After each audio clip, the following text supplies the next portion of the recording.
Assalamualaikum. Halo Sobat Creeper, salam sejahtera. Jumpa lagi bersama saya Cak Mardian dalam channel DJR Stories.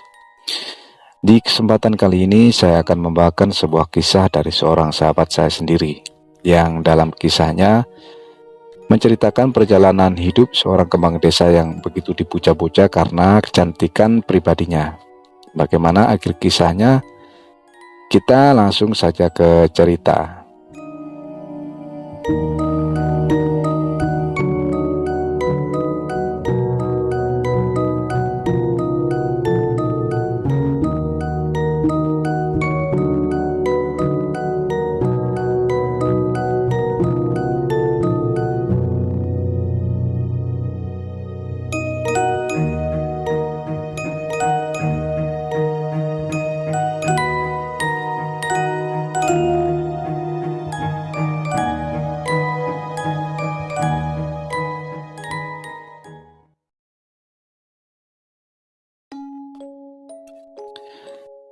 Kisah kali ini datang dari salah satu kota yang ada di Provinsi Jawa Timur. Dituturkan langsung dari seorang narasumber pelanggan warung kecil saya. Sebut saja Naryo. Menceritakan tentang perjalanan hidup seorang kembang desa yang berakhir dalam kepiluan. Namun, jauh sebelum jemari saya menggemulai di atas layar keyboard ini, penulis ingin sedikit mengupas awal mula perkenalan narasumber dengan tokoh utama kisah ini. Karena mengingat sebenarnya narasumber tidak begitu mengenalnya. Hanya tahu jika tokoh utama pada kisah ini memang masih satu kampung dengannya. Perbedaan usia narasumber dengan si tokoh utama pun terpaut 2 tahun di bawah Naryo, dimana saat itu tokoh utama kisah ini masih duduk di bangku SMP, belum menjadi public icon di desanya.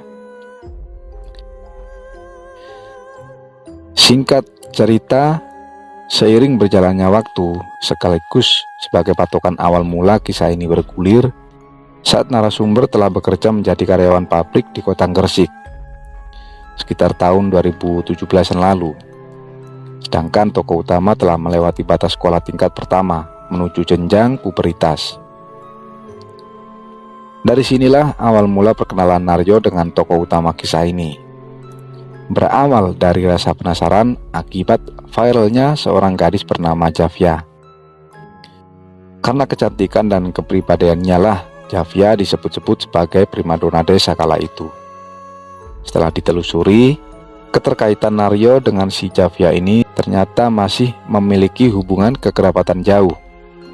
Itu ditegaskan saat perkenalan pertama Naryo melalui grup WA mereka saling tegur sapa. "Sampai napa nih Mbah Trimo?" tanya Naryo. "Oh, kui mbahku," jawab Javia. "Walah mbah sampean to, lah aku iki putune Mbah Darmi," lanjut Naryo. Dari obrolan itu pula mereka akhirnya lebih akrab dalam pertemanan. Setelahnya mereka bertukar pin BB dan sering terlibat percakapan ringan. Bahkan Javia sempat menawarkan hangout bareng. Sepulangnya dari perantauan, Naryo yang masih diliputi rasa penasaran tinggi ingin membuktikan secara langsung bagaimana sih paras elok gadis yang disebut-sebut sebagai primadona desa itu. Hingga pada suatu hari di suatu tongkrongan, Naryo membuktikannya sendiri. Merupakan suatu anugerah dari Tuhan. Sosok tinggi semampai, berkulit putih bersih melintas di hadapan Naryo. Disapalah gadis tersebut yang kemudian sejenak mereka bercengkrama saling bersenda gurau, seperti sepasang sahabat yang sudah lama mengenal. "Iya pancen ayu temen sampean dik," ucap Naryo dalam batin. Tiada hari di kalangan Adam, tua maupun muda, tanpa obrolan menyebut kalimat Javia sang primadona desa. Selain cantik, ramah, Javia muda dikenal karena kehambelannya. Tak pandang bulu, termasuk kaum Adam juga Naryo ini. Membuat lawan beda jenis itu banyak dibuat GR olehnya. Javia sih hanya menganggap kedekatannya dengan kaum Adam sekedar pertemanan, tidak lebih. Hingga akhirnya Seorang pemuda dari desa MD mencoba mendekatinya. Namun, Javia tetap kekeh pada pendiriannya untuk tidak berpacaran dan hanya menganggap kedekatannya biasa saja. Di satu sisi, Javia kurang nyaman juga dengan pemuda tersebut, bahkan terkesan risih sebenarnya.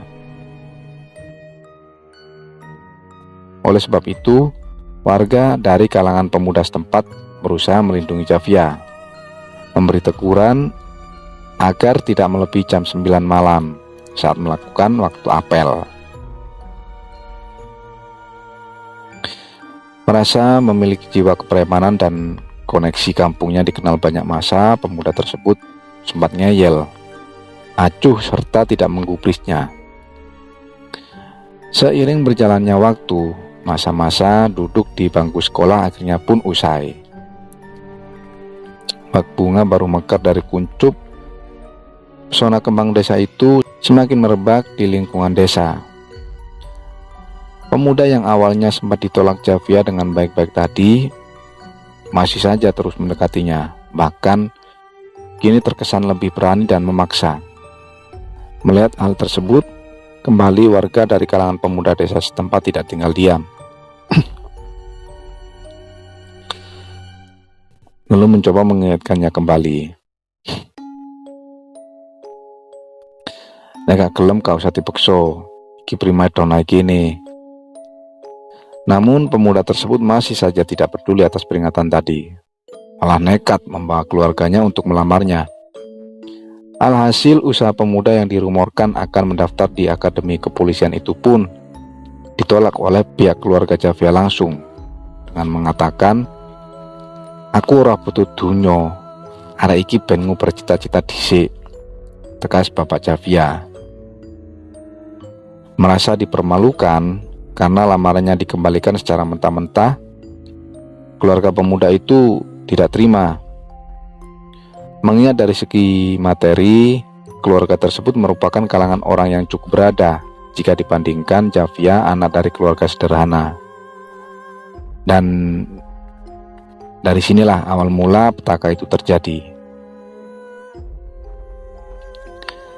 Tiba saatnya kembang desa itu meninggalkan kampung halamannya, mengadu nasib untuk menunaikan cita-citanya. Dari penuturan narasumber, kala itu Javia mendapatkan referensi kerja di sebuah perusahaan spare part ATR Jakarta, mengikuti beberapa saudaranya yang telah lama bekerja di sana. Jauh dari perantauannya, Javia yang dikenal ramah, penyabar saat itu berubah menjadi sosok yang mudah emosional. Bahkan dalam ruang lingkup kerja, Javia mengalami perilaku aneh, seperti orang yang mengidap step. Sering kumat, menggelinjang, dengan menjambak rambutnya sendiri. Disebutkan Javia terkena guna-guna.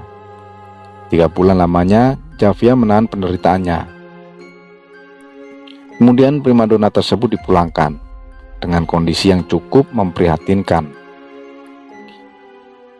Awalnya keluarga Javia berupaya untuk sabar, dengan mengobati dan menangkis segala serangan melalui orang pintar juga. Namun, dari pihak pelaku seolah-olah terus memaksa agar Javia dibuat gila dan meninggal secara pelan-pelan. Serangan demi serangan, kian hari kian menjadi-jadi, hingga orang pintar dari pihak Javia mencoba membuat kesepakatan untuk segera menuntaskannya. "Aku njaluk mahar sapi telu, tak tuntasno iki," ucap orang pintar tersebut. Setelah terjadi kesepakatan, mulailah orang pintar tadi bersungguh-sungguh dengan menghantam langsung si pengirim guna-guna itu. Terjadilah perang antar dukun. Sementara Javia yang sudah tidak mampu lagi menahan serangan-serangan tersebut, kian hari tubuhnya kian rusak, kurus, nyaris 90% rambutnya rontok tak bersisa. Pada akhirnya gadis tersebut tidak terselamatkan dan gemparlah seluruh warga desa. Tak terbilang lagi orang yang hadir untuk melayat. Bahkan bisa dikatakan berbagai penjuru desa turut mengiringi kepergian Javia. Akibat peristiwa itu nyaris saja memicu amarah warga yang berbuntut konflik antar desa. Bagaimana tidak, seorang primadona kebanggaan harus meregang nyawa dengan cara yang cukup tragis. Allahu a'lam bishawab. Demi nafsu anak manusia yang memasakkan kehendak atas keegoisannya. Digawangi warga dari kalangan pemuda kampung, secara diam-diam mereka berniat untuk membalas dengan mendatangi kediaman rumah keluarga pemuda tadi karena telah disinyalir sebagai dalang pengirim guna-guna. Berbagai jenis senjata tajam semua telah dipersiapkan. Tinggal menunggu waktu yang telah diperhitungkan. Jika setelah 40-100 hari pelaku masih dapat lolos dari serangan dukun tadi, mereka akan melakukan upaya penyerangan secara fisik. Oleh sebab itu, mereka menganggap hal tersebut bukan masalah pribadi semata. Mungkin jika keputusannya hanya dari keluarga Javia, masih memiliki keterbatasan. Namun, permasalahan tersebut dikarenakan telah melukai warga satu kampung. Jika sudah begitu, tercetus semboyan nyawa balas nyawa. Berselang beberapa hari kemudian, lebih tepatnya sebelum 40 hari dan upaya pembalasan itu terjadi, terdengar kabar jika pemuda tersebut telah tewas beserta dukun si pengirim telu yang dikatakan berjenis lintrik tersebut. Sementara itu, warga banyak menyesalkan atas tragedi ini. Hingga kisah ini dituliskan, dari narasumber menuturkan memang tidak akan ada artikel yang menyebutkan tentang peristiwa tersebut.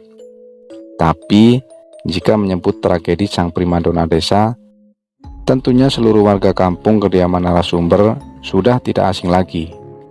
Dan satu hal yang perlu ditegaskan dari penulis, kisah di atas tidak bermaksud untuk menguak luka lama maupun menyinggung privasi pihak-pihak atau kelompok tertentu. Hanya upaya untuk menjadikan pembelajaran bersama tentunya.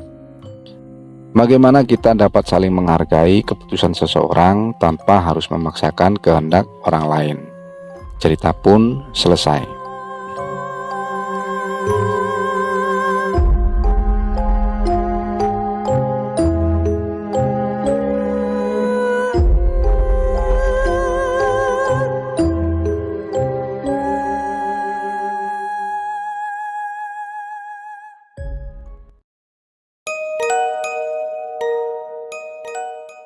Demikian akhir kisahnya. Saya berharap sobat semua terhibur dan dapat mengambil hikmah dari suatu kejadian. Sebelum saya akhiri, sekedar mengingatkan bagi sobat Creeper tertarik dengan kisah-kisah yang saya bacakan, silakan bergabung dengan cara subscribe, share, dan like, yang merupakan bentuk support agar channel ini terus berkembang. Jika kalian memiliki kritik dan saran, maka silakan kirim pada kolom komentar di bawah, sehingga saya dapat koreksi segala kekurangan dari channel ini. Terima kasih atas segala atensinya. Jaga kondisi dan sehat selalu. Bila taufik wal hidayah. Wassalamualaikum warahmatullahi wabarakatuh. Salam Creeper.